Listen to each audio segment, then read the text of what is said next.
Hey guys, what's up? This is Sutaami, and I decided that I'm going to post my first deck tech, or at least an attempt at a deck tech.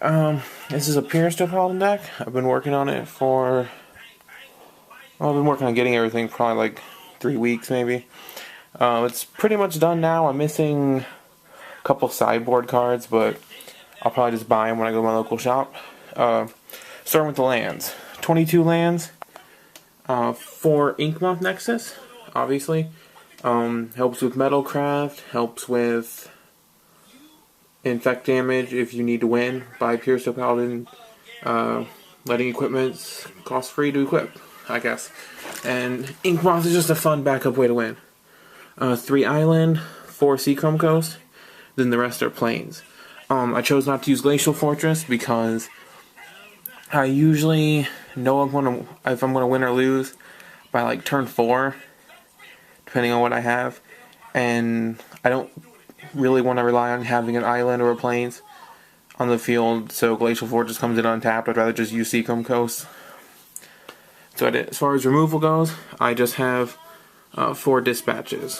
One of the best removals in Standard, as long as you have Metalcraft. Here's Puresteel Paladins, obviously.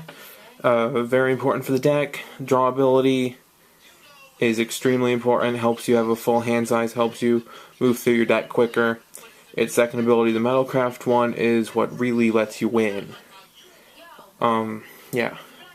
3 Mirror Crusader. I used 4 for a little bit, but I didn't like it. I felt like I had too many 3 drops, basically. So I took one of the Mirror Crusaders out, but still an awesome card. Protection from black and green makes it immune to a lot of removal in Standard. A lot of people are moving to just using Dismembers, and Mirror Crusader evades Dismember. And then a Mirror Crusader equipped with War and Peace evades pretty much all removal in Standard except for a Field Wipe, which is really nice. 2 Etch Champion. I tried 3 and 4. I didn't really like them. I moved one of the Etch Champions to my sideboard, but I felt 2 was the right number in the main deck. The protection from all colors is very helpful. I burped. In fact, it's an artifact for turning on Metalcraft is also helpful, but he wasn't essential for winning, so I went down to 2.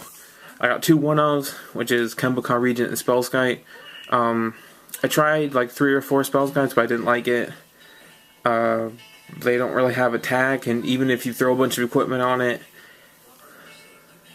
I don't know. I just didn't really like it, so I moved down to 1 Spellskite. I don't see it very often, obviously, but it is another artifact for the deck. 2 Mox Opals helps you get the turn 3, turn 4 win you want. I'll talk about that in a little bit. 3 Mortar Pod. A lot of people don't understand why this is in the deck. Well, it has Living Weapon, so when it comes on the field you get a Germ token, so it's essentially another creature. It's also an artifact, so helps turn Metalcraft online. And then its actual ability, the equipped creature gets plus 0/1 and has sacrificed this creature. This creature deals 1 damage to target creature or player. Can help you win the game. If your opponent's down to say like 5 life and you have 5 creatures and a Puresteel Paladin, you can just bounce Mortar Pod from creature to creature, sack it, and deal 1 damage to your opponent. Obviously you're going to do Puresteel Paladin last, and then it's an easy way to finish off your opponent if they're, like I said, only got like 4 or 5 life left. It's also good equipment to put on your cheap creatures with a Sylvok Lifestaff or a Basilisk Collar for a lot of removal, or Sylvok Lifestaff just to gain life, kills off birds, Land-of-War Elves, Lotus Cobras, anything that Squadron Hawks, if they're not equipped with anything. It's a good card. Flare Husk, I have 3 in here. I don't like the card, but it's a 1-cost artifact that makes a creature, so I'm using it. Not my favorite card for this deck, but it doesn't work as well without it. 4 Squadron Hawks. If you've played Standard in the past year, you probably know why 4 Squadron Hawks are in here. They're very good card. Advantage, just play 1, fetch up 3. It's got flying, so it's a good target to put equipment on. 1 Basilisk Collar. That isn't in a lot of Puresteel Paladin decks, oddly enough. I actually like it with Mortar Pod, because then with Puresteel Paladin out in the field, you can just destroy any creature you want, just by equipping it with Mortar Pod and Basilisk Collar, sacking the creature with Mortar Pod's ability, and since the creature's doing the damage, it has Death Touch from Basilisk Collar. Sylvok Lifestaff is just a 1-cost equipment, adds a little bit of attack. It just helps you not feel stupid if your creatures die, pretty much. You get something out of it. 2 Trinket Mage, I tried more. I liked 2. Fetches Flayer Husks, Mox Opal, Basilisk Collar, Sylvok Lifestaff. It fetches a lot. 2 Bodied Mind, 2 Feast and Famine, 3 War and Peace. Obviously, those are the big equipments you try to throw on your creatures to swing to win. Doesn't matter whether it's an Inkmoth, a Puresteel, Squadron Hawks, a Germ Token, Mirror Crusader, Kembaka, Edge Champion. Doesn't matter if it's got a bunch of swords on it. If it swings, it's going to hurt your opponent a lot. A lot of people debate how many War and Peace or how many Feast and Famine to use. I like 3 War and Peace. Because as I see it, the way you want to swing with something equipped with War and Peace on turn 3. If you swing with something equipped with War and Peace on turn 3, your opponent is probably just going to scoop, because it's such a big life swing so early in the game. And the play is actually not that hard to do. Say, turn 1, say you're on the draw. You draw, obviously, play a land, like a Seachrome Coast, throw down a Flayer Husk, or a Sylvok Lifestaff or something, one of your 1-cost artifacts, and a Mox Opal. Comes back to you, play another land, a Puresteel Paladin, comes back to you, drop War and Peace, you draw a card, throw it on either the Puresteel Paladin, or if you had a Germ Token on turn 1, throw it on that.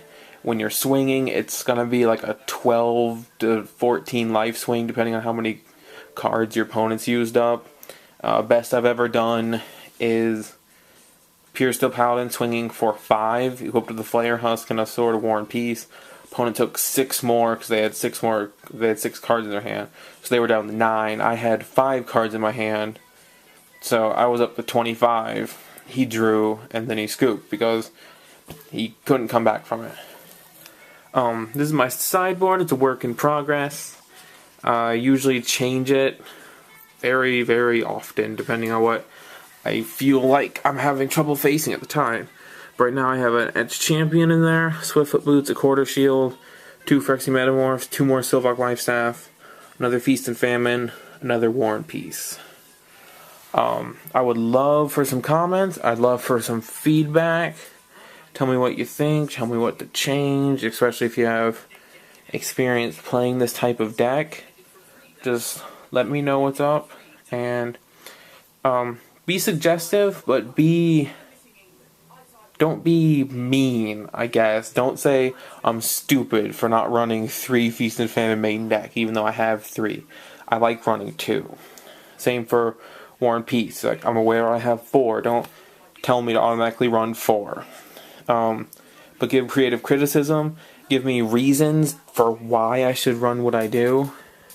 Or not run what I do, but run what you are suggesting. Thanks, guys. This has been my first deck tech, and I hope you enjoy it. Shot out all those swords again, I guess.